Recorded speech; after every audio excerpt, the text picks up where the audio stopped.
Good lesson this morning. Good singing.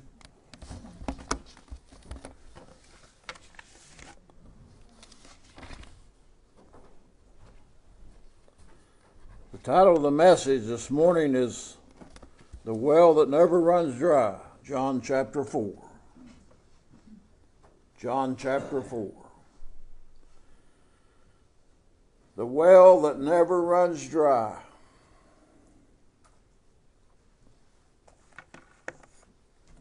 You know, out here in the country, back when I was a boy, and they still have good wells today, but I've seen them go dry. Nothing on this earth is going to last forever, but we'll see after a while there's a well that never runs dry. John chapter 4. In verse 1 it says, When therefore the Lord knew how the Pharisees had heard that Jesus made and baptized more disciples than John, though Jesus himself baptized not but his disciples. He didn't come to this earth to baptize, but he did baptize the disciples. He left Judea and departed again into Galilee, and he must needs go through Samaria. There was a need there in Samaria.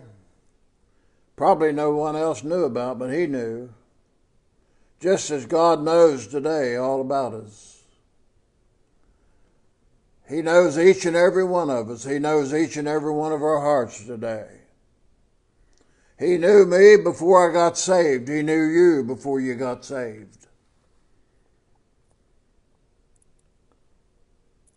Then cometh he to a city of Samaria, which is called Sychar, near to the parcel of ground that Jacob gave to his son Joseph.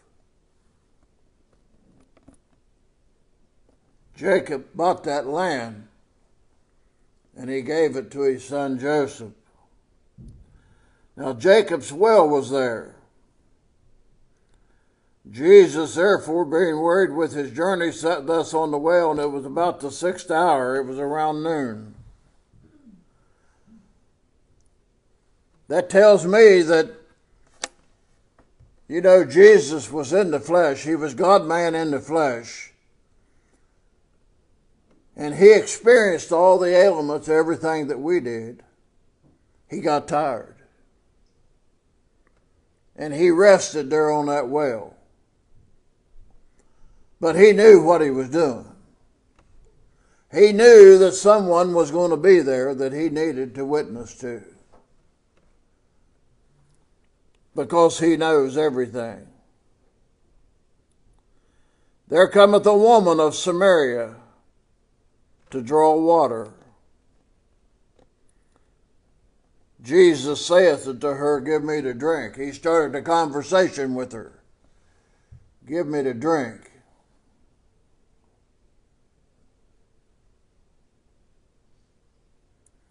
Why did she come there at noon? When the women come and drew water in the evening tide, when it was cooler. I believe she came there because none of the other women wanted anything to do with her. She was a harlot.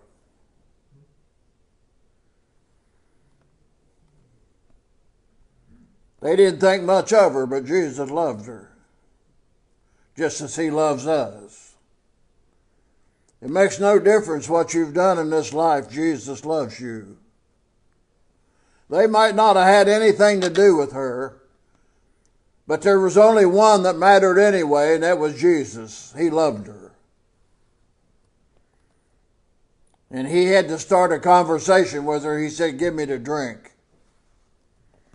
For his disciples were going away into the city to buy meat. Then saith the woman of Samaria unto him, How is it that thou, being a Jew, askest drink of me, which am a woman of Samaria? For the Jews have no dealings with the Samaritans. They hated one another. The Jews had no dealings with the Samaritans at all. And how did she know that he was a Jew? The way he was dressed. Probably the fringes on his robe.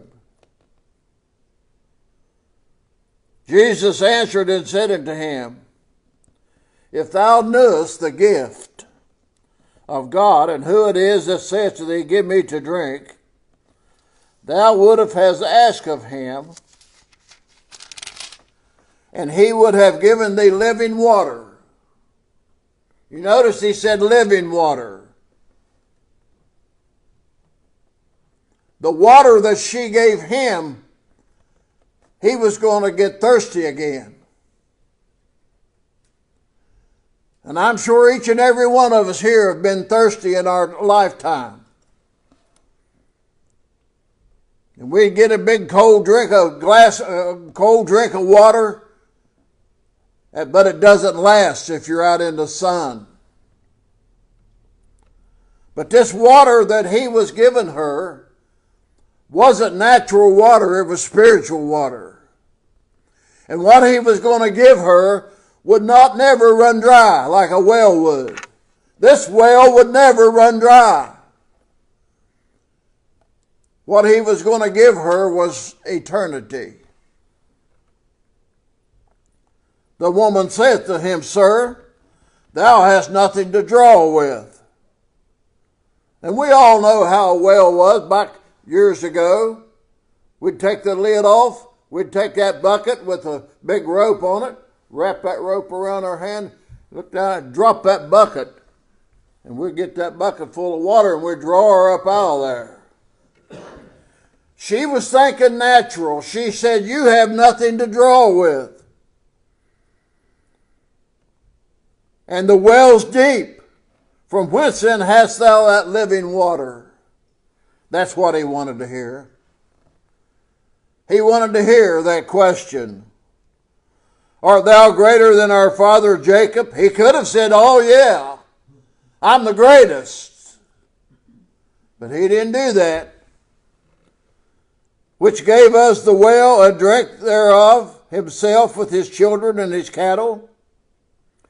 Jesus answered and said unto her, Whosoever drinketh this water shall thirst again.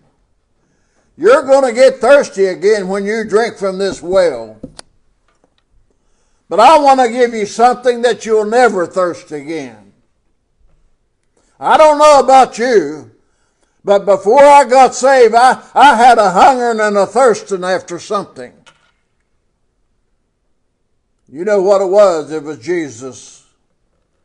And you out there this morning, listening by the tone of my voice this morning, if you're searching for something in your life this morning, I can tell you what it is. It's Jesus. You ought to try him. But he said, Whosoever drinketh of the water that I shall give him shall never thirst again. And my friend, I've been saved 40-some years, and the thirst that I had then, I have never thirsted again. And I never will thirst again. But the water that I shall give him shall be in him a well of water springing up into everlasting life. He's offering her everlasting life. The woman saith unto him, Sir, give me this water. I asked him for that water one night. He gave it to me. Didn't cost me a dime. He didn't charge me for a bucket full of water. He didn't charge me for anything. What he gave me that night was free. He paid the debt on the cross of Calvary that you and I could have that living water. The woman saith unto him, Sir, give me this water, that I thirst not, neither come hither to draw. Jesus saith unto her, Go call thy husband and come here. Now he's going to dig into her past and see if she's going to lie to him. But he already knows all about her. The woman answered and said, I have no husband. Jesus said unto her, Thou hast well said, I have no husband. For thou hast had 5 husbands, and he whom thou hast is not thy husband, in that sayest thou true. I'm going to tell you something this morning. There's a lot of people would fit into this category today. There's no such thing as husbands and wives today. We'll live together. That's not biblical. That's not what Jesus intended for it to be. He instituted marriage, not living together. But we got a bunch of them today would fit right into this.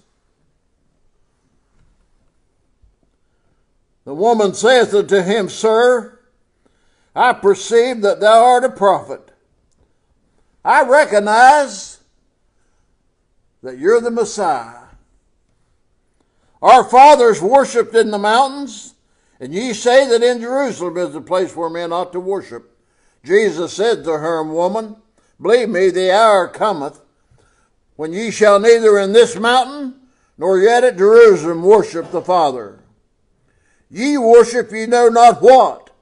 We worship what we know what we worship, for salvation is of the Jews. Salvation is of Jesus Christ, as Luke talked this morning in his lesson. Salvation is of Jesus. That's the only way to salvation this morning, is Jesus Christ. He's the only one that can give you this living water, the well that never runs dry. But the hour cometh, and now is, when the true worshipers shall worship the Father in spirit and in truth, for the Father seeketh such to worship him. God is a spirit, and they that worship him must worship him in spirit and in truth. The woman saith unto him, I know that Messiah cometh. She must have read the Old Testament. She knew that the Messiah was coming, which is called Christ. When he is come, he will tell us all things. He told her all things about her. He knew all about her. And Jesus knows all things this morning. Jesus says to her, I that speak unto thee am he. Can you imagine how she felt? Standing there, a man, the Messiah, the Savior of the world. He knew all about her already. But he loved her so much that he walked all the way, was weary with his journey, and sat on that well just to be able to tell her about this living water. Why, there's a lot of preachers today who wouldn't go 1 mile to talk to a lost person. That's what we're here for, to seek and to save that which is lost. That's what Jesus came for. And that's my job this morning, and your job, to witness and tell people about Jesus. And upon this came his disciples and marveled that he talked with the woman. See there? He's down there talking to this woman. Had 5 husbands. She ain't no good. Yet no man said, What seekest thou? Or why talkest thou with her? The woman then left her water pot and went her way into the city and saith to the men. Luke mentioned it this morning. We've got too much today weighting us down in our Christian life. She didn't work. She dropped that water pot. She was weighting her down. She ran. She wanted to tell people about Jesus. And I believe this morning that if you've been saved, you'll want to tell people about Jesus. And you'll want to tell them that you've been changed. She did. Why did she run to the men? She wanted them to know that she was no longer the woman that she was. She had been changed. She had drank from the fountain of the living water, and she'd been changed. come see a man which told me all things that ever I did. Is not this the Christ? Then they went out of the city and came unto him. In the meanwhile his disciples prayed him, saying, Master, eat. But he said unto them, I have meat to eat that you know not of. Therefore said the disciples one to another, Hath any man brought him aught to eat? Jesus said unto them, My meat is to do the will of him that sent me, and to finish his work. He finished his work on the cross of Calvary. He come to do the Father's will, and he said, It's finished. He come to seek and to save you, that which was lost. And he sought us out.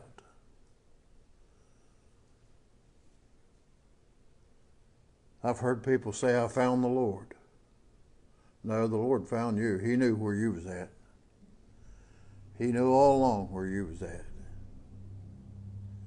And he knows where you're at this morning.